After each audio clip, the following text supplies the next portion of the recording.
So first of all, I want to thank you so much for joining us, Arielle. We are really excited and really appreciate the insight that you're about to give us. So thank you for being here, first of all, on our podcast. Thank you so much for having me. It's amazing. I'm so excited. But okay, before we go into the questions that have been devised by our audience, I just want to give a bit of background into you and what it is that you actually do. Okay, so you are an ICF credentialed life coach, business coach, and career coach, and you are also a certified hypnotherapist and RTT therapist. You were a former professional opera singer, which is amazing, and head of talent. And since the end of 2019, you have helped hundreds of people. You've helped them find and create fulfilling careers, start and grow profitable businesses, make more money, and find the right life partners and have the relationships and lives that they want as well. Also, you've worked with people across almost every industry, from independent artists to musicians, to data scientists and to C-level executives, and in multiple countries as well around the world. You currently have a workshop which is called How to Get Your Dream Job, which you can watch through your Instagram and through your website. And you also do workshops on a regular basis on a variety of different relatable topics, which are always free and very interactive. And as an RTT therapist, you work with clients' subconscious mind, helping them uncover and reverse any physical, emotional, and mental blocks that may be holding them back from where they want to go and who they want to be. Now, we have all been given the gift of being able to choose anything we want for our future. Sometimes it just takes someone to help us decide what we want and teach us how to get there. And that is so true. I love all of this. And if it's okay with you, I'd just like to jump straight into the questions. All right, let's go. Let's do this. Okay. So the first question is, in your opinion, what do you find people struggle with mentally when it comes to wanting to start a business? People struggle with a lot of things mentally when it comes to starting a business, especially if they come from a background where maybe their family weren't entrepreneurs and they were working for a company before that. Our school system is set up to lead people into being college student and then working at a company. That's how it was set up. Originally, before that, it was designed to train people to go into the army as well. So it's very much like, do what you're told. You need to find the right answer. There is a right answer. And then we'll give you a grade. Mm-hmm. And that's not at all how entrepreneurship is. Entrepreneurship is, it's like this personal development program that you sign up for. Okay. Because learning about yourself and learning about the world and learning about the people that you're serving just never, ever ends.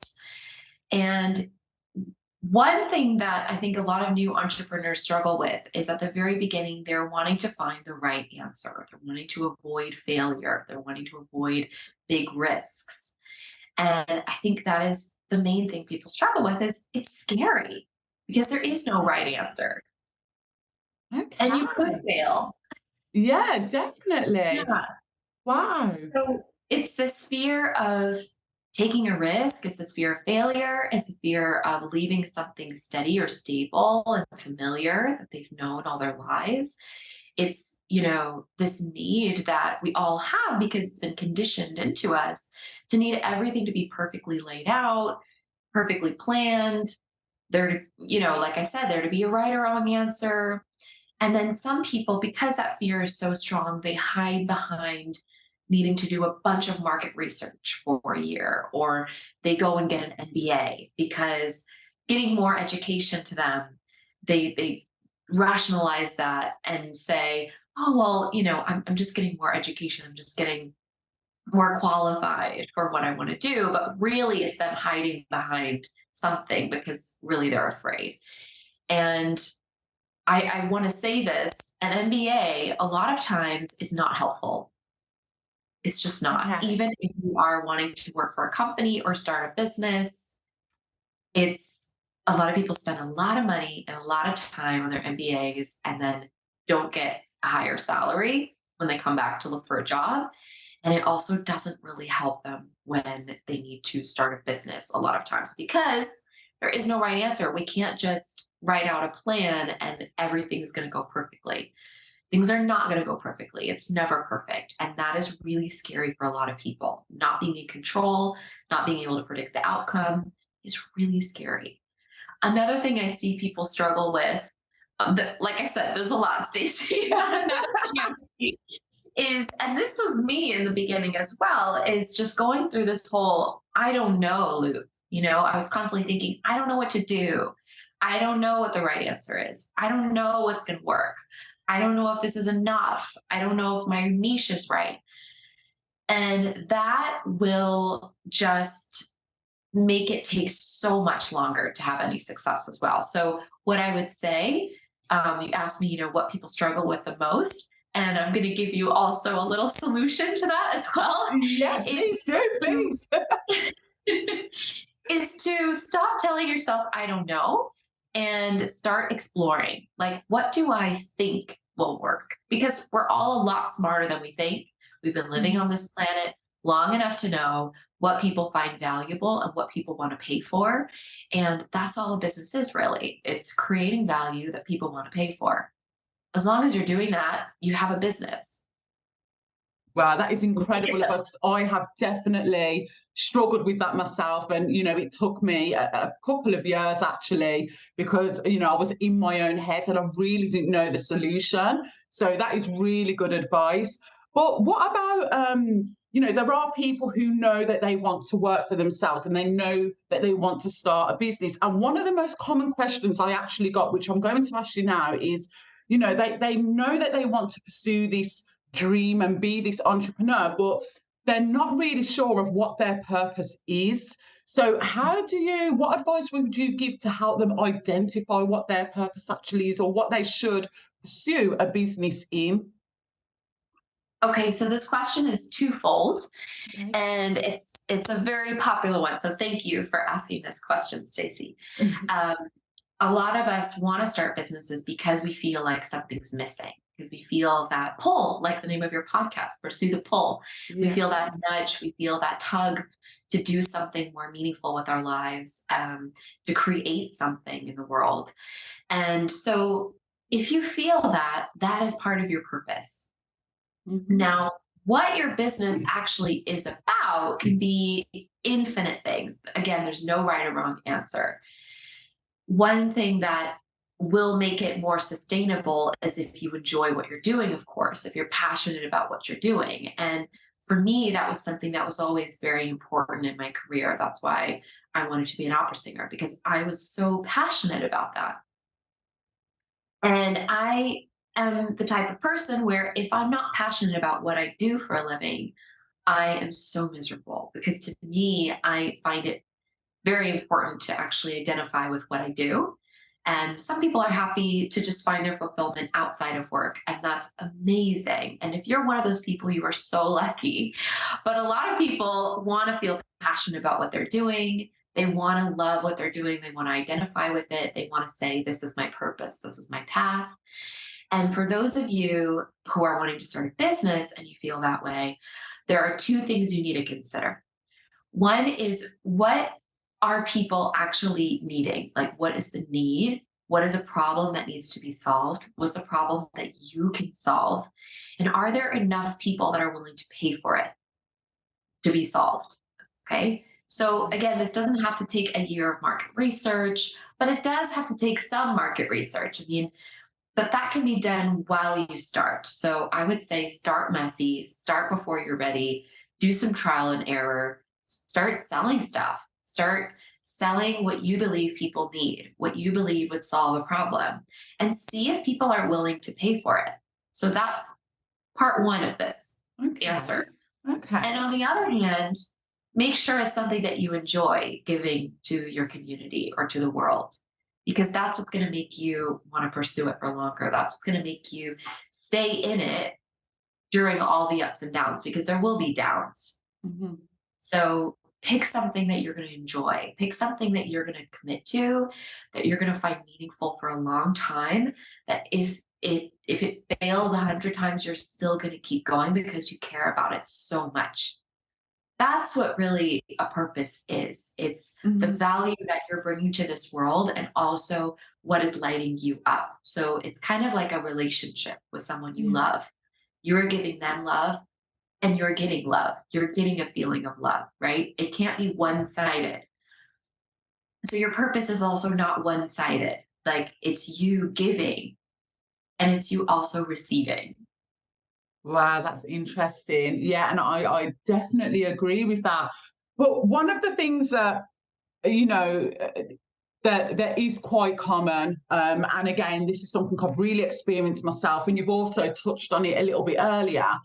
So one of the other questions I have is, people have said that they've got a lot of self-doubt, they have a lot of anxiety, a lack of self-esteem. And this was really hard for me to overcome. So if you had any advice on how to overcome this, what would that be? Because this is a big struggle for a lot of people. Yes.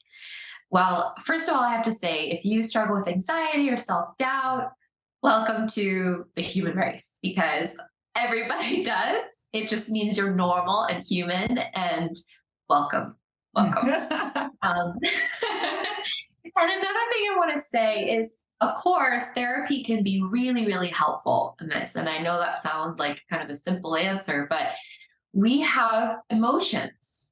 Mhm. And in our society, in our culture, which has been pretty patriarchal for at least the last 5,000 years in most of the world, we've been taught that emotions are not necessary, they're not useful, they're not practical for production and what have you. And in a male driven society, I mean, men just are less capable of being in touch of their emotion. It doesn't come as easily to them. And this has been proven by neuroscientists. So I'm not just, Yeah. talking out of my ass here. But they also still have emotions, obviously. We all have them. And so having a moment where you can speak to a professional, where it's a dedicated hour to just get all of them out and feel all of them, is really important. And even without a therapist, to have a practice where you are really getting in touch with how you truly feel and nurturing yourself. Because inside of us, we all have kind of this little tiny crying baby that needs support and needs to be held and needs to be taken care of and needs to be nurtured. And a lot of times we just want to bypass that because we're like, oh, no, no, no, I need to get this done. It's fine. It's fine. I'll just push through it. But it is really important to take care of the mind, the heart, the emotions, Mhm. and your body as well, and the spirit. These are all things that we should be taking care of. So, what I would say is, first of all, take care of yourself. Okay, Right. get help if you need to get help from a professional. You don't have to have major problems to have a session with a therapist. Everybody can benefit. Mhm. Deal with your emotions somehow, take care of them, nurture them. That's what I mean by deal with them, not ignore them. Okay. Nurture them, take care of them. And then third, it's a journey. You're not going to overcome self-doubt and anxiety overnight. It's impossible.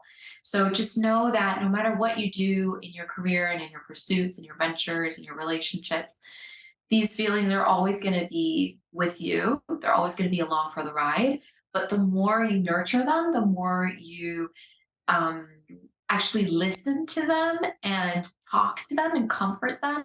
And the more you take care of yourself, the more self doubt and anxiety and low self esteem and all these things will maybe take a spot in the back of the bus and be kind of quiet rather than in the driver's seat with you. Yeah, that's really interesting because a lot of people think that, as soon as you start your business and it's becoming successful, that those feelings will just go. But you are right, they are constantly with you. So you're saying to kind of deal with them as part of that journey, as opposed to thinking that these feelings can just go. You can just get rid of these feelings. They are always there. That's Yeah. really I mean, interesting. Oprah has imposter syndrome. Oprah suffers from imposter syndrome. I mean, Oprah, right? So if you think you're not supposed to, I mean, hello, you are. It's normal. Wow, that's good to hear. And so going on to people that have taken that plunge, um, what I find and what a lot of people have said is that they struggle to think of their business on a larger scale. I actually have people that I've spoken to that still see their business on quite a small scale, and it's doing quite well, but they can't change their mindset to see it growing on a larger scale, like a larger business. And I mean, I don't know what that is. I don't know whether you've ever had anyone ask you advice on that. But I've certainly had that myself as well, where I thought, I'll just keep it like this. I'm kind of in a comfort zone. But how do you change your mindset to, think of your business a lot bigger than that, on a bigger scale? Yeah. First of all, do you mean bigger scale, like they're thinking of it as a side business right now and they want to think about it as full time? Or they're thinking of it as a solopreneur business and they want to be thinking of it as like a large Yes, so corporation? the second part was more where I was going, but actually the first part is quite interesting as well. So if you could answer in relation to both of those are relatable to the question. Yeah. Well, first, I would ask you to be honest with yourself. So if you are struggling with this, I would really ask yourself, why do you want it to be a larger business? Are you really wanting it to be more than, for each question, if it's full time, why are you wanting it to become full time? Or why are you wanting it to become a much larger business? And is that really your desire, or is that something that you've been told to want, right, by the industry? I mean, personally, when I started out as a coach, I was following all these other coaches. And there was this message that, oh, you need to have, the ultimate goal was to have this 7-figure business with tons of teams, and you just grow it out to this giant company. And I thought, okay, that's where I'm going to go, but I never really stopped to think, is that actually what I want and why? Mm. So I would really ask yourself that question. Why do you actually want it to be a large business? Why or why not? And own your answer. There's nothing wrong with it staying a side business for the rest of your life. There's nothing wrong with it staying a small business where you're the only owner and operator in the business. There's nothing wrong with that. Um, but if you do want it to become full time, you have one thing that you can do is to stop introducing yourself as what you do in your 9 to 5 job at your company, and start introducing yourself as the owner of the company that you have. And that's it. Um, Part of it is an identity shift as well. So really Okay. saying, this is who I am instead of this. Hi, my name is Stacey and I run this business, right? Yeah. Instead of your other very impressive job, if Yeah. that's what you want to change it to, of course. So, one thing that I always tell my clients is to start operating from the person that you want to be. So, who is the person that you are wanting to be? What is their title? What is their identity? How would they identify? And start introducing yourself that way. It's not lying if you already have that business, right? Yeah. Yeah. And Wow. then, Okay. yeah. And then if what you're wanting is a larger company, then one thing that can be really helpful to do is to actually make a plan for how you want that to go. And I think this is part of the mindset that we got from school as well, is that we're supposed to know all the answers ourselves. We're supposed to know how to figure it out ourselves, which is total BS, because we are living in a huge, we have a planet where there are 8 billion people. We cannot know everything about everything just by ourselves from our limited point of view of our limited existence, right? There are other people out there who have more experience, more skills that can absolutely help us get to where we need to go. So if you're struggling to bring your company from a small business to a large one, and you've already decided that's what you really want, and you know your why, and you're 100% behind that decision, I would say invest. in your business. Get some help. Work with a business coach. Make a plan for what you want to create over the next 3 years. What are the steps? What's your 3-year plan? Just start with that. And then what can you do today?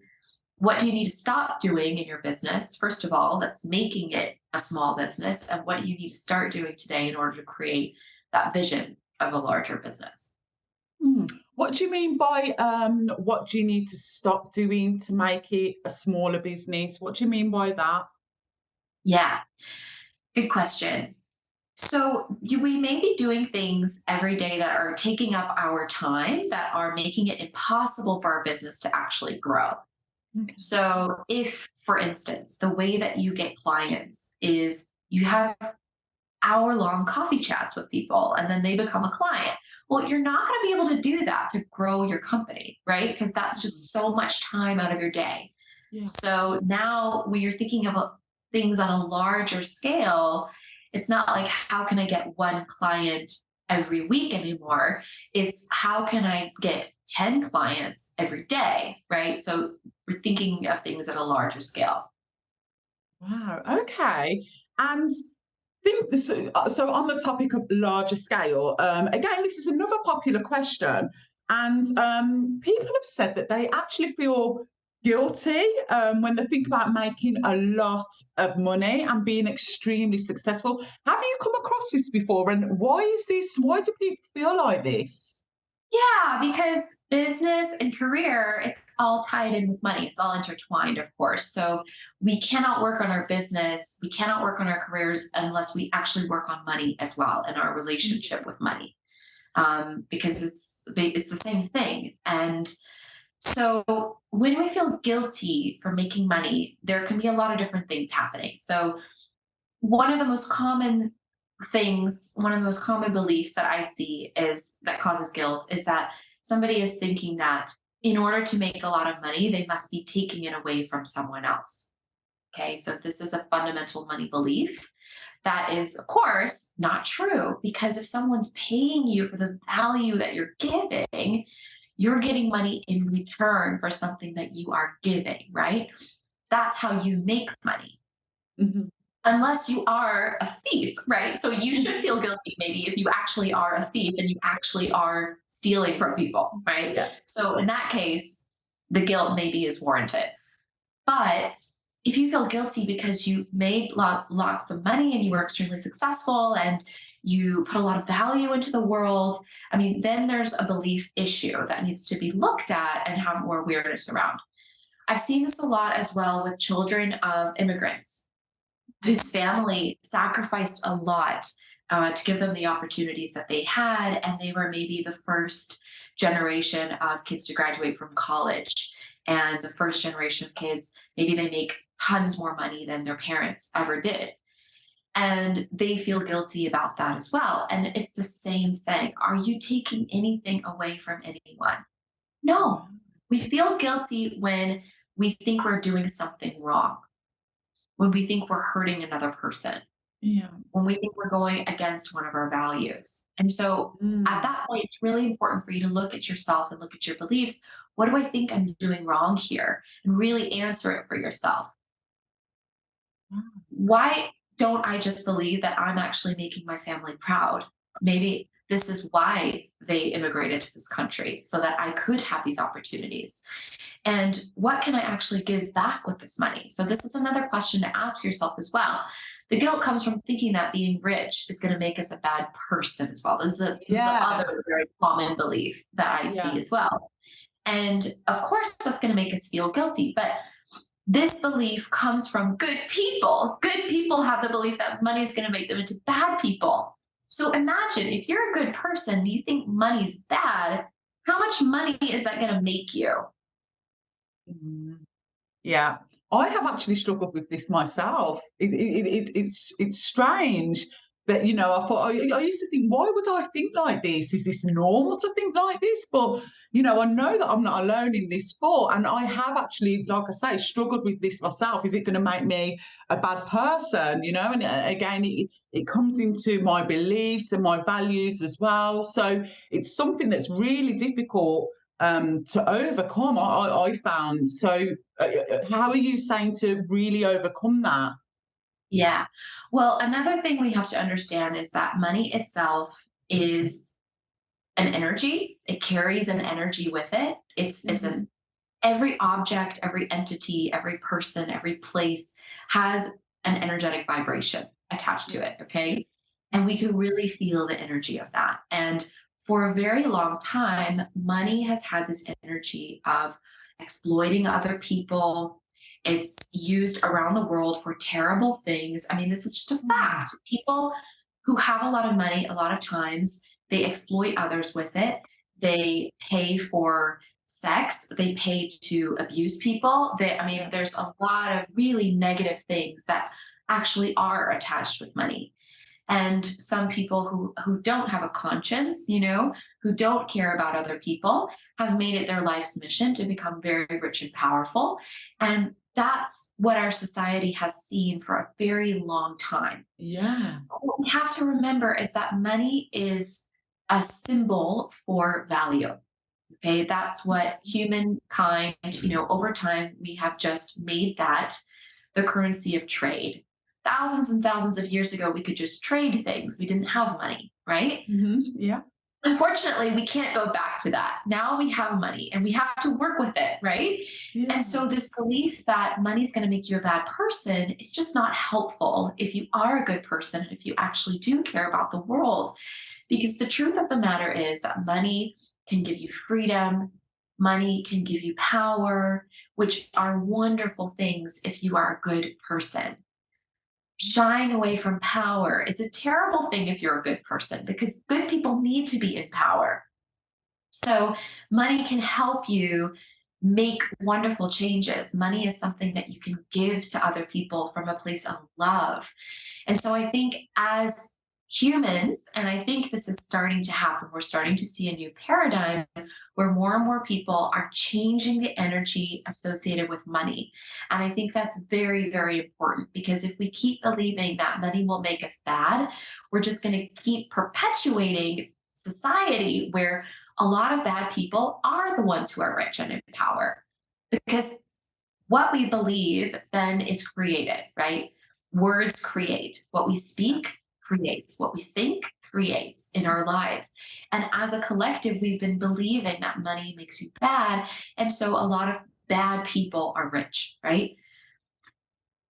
However, money cannot make someone bad. Money is just a tool. So, one good exercise for you to overcome this belief in yourself that money is going to make me a bad person is to actually write down if I had $200 million, what would I do with every single penny of that? Mm. And really look at yourself and look at the things that you actually would do with that money. Would that money make you a bad person? Probably not. Probably you would give some to your family. Probably you would start a foundation. I don't know. But you Yeah. would probably not do a bunch of terrible things with that 200 million. Even if it's to buy yourself 5 Lamborghinis, who cares? That doesn't hurt anyone. Yeah. That doesn't make you a bad person. So I would really do that exercise for anyone who's feeling this way, anyone who has guilt around money, is to actually see what you would actually do with a large amount of money. So you could do 200 million. I choose 200 million because Jeff Bezos Yeah. in 2019 apparently makes 200 million every single day. Oh, okay. So imagine, I know, it's mind boggling, isn't it? Yeah. But this is something that I say as well for people who think that money is not available to them or that they don't deserve it or whatever. There is no deserve. There's infinite amount of money on this planet. It's being printed every single day. More money is being created every single day. So that Yeah. means it's infinite amount of money. Just like there's infinite amount of inches. Just like there's infinite amount of oxygen, right? Yeah. So we all have access to it. We all have the Mhm. ability to have all the money that we need. And it's not just because we have all the money we need, we're never taking it away from someone else because, unless you actually are stealing, because there's infinite amount of money. So Yeah. that's something to really remember. Jeff Bezos makes 200 million a day. Yeah. Someone left $400,000 to their dog, I saw in an article the other day.